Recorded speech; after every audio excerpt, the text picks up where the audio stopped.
Isang mapagpalang araw sa ating lahat mga kapatid. Ako muli si Edwin Bernal sa Batch 3 at itong aking daily devotion. At ngayong araw pag-uusapan natin ang tatlong katotohanan tungkol sa langit. At ang Bible verse natin ngayong araw ay Philippians chapter 3 verse 20. Sinasabi sa ating scripture ngayong araw ay, "For our conversation is in heaven, from whence also we look for the Savior, the Lord Jesus Christ." Ang ating topic na patungkol sa mga tatlong katotohanan ng sa langit o heaven. Kapag ating naririnig ang salitang langit, madalas naiisip natin agad ang isang lugar na puno ng kapayapaan, liwanag at walang sakit o luha. Pero sa totoo lang, mas malalim at mas makahulugan pa ang tunay na konsepto ng langit base sa salita ng Diyos. Heaven is where God's glorious presence is fully revealed. Ito ang tahanan ng Diyos, mga anghel, at ang mga espiritong tinubos niya o mga taong namuhay kay Kristo at ngayon ay nasa Kanya na. Dito ay may tunay na pagsamba, tunay na kagalakan at tunay na kapanginahan.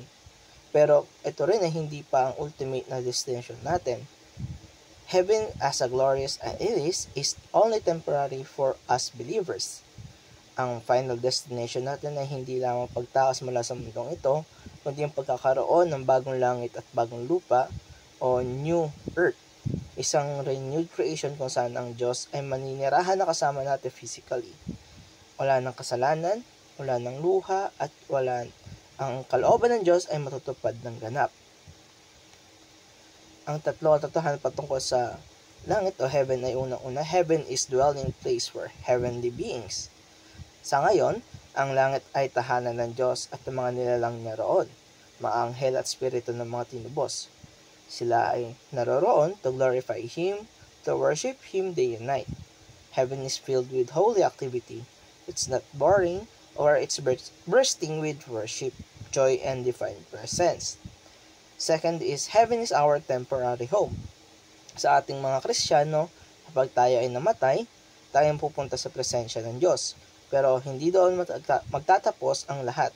Sa pagbalik ni Kristo, magkakaroon ng resurrection of the dead at isang bagong langit at bagong lupa ang itatatag. Heaven now is just a waiting place. Ito ay parang transit station natin.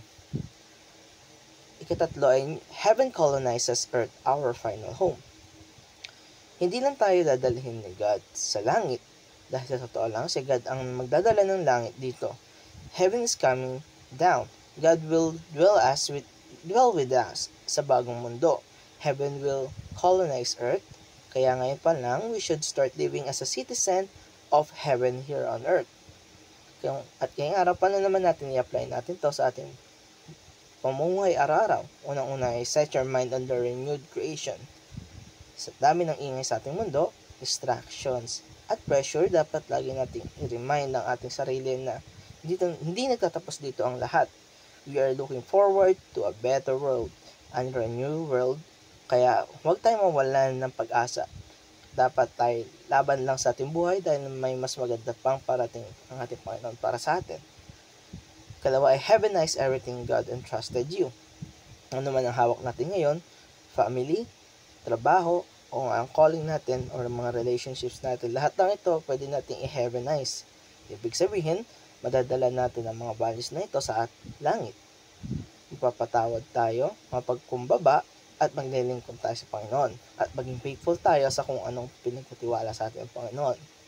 Kaya mga kapatid, dito nagtatapos sa aking daily devotion. Maraming salamat sa panonood.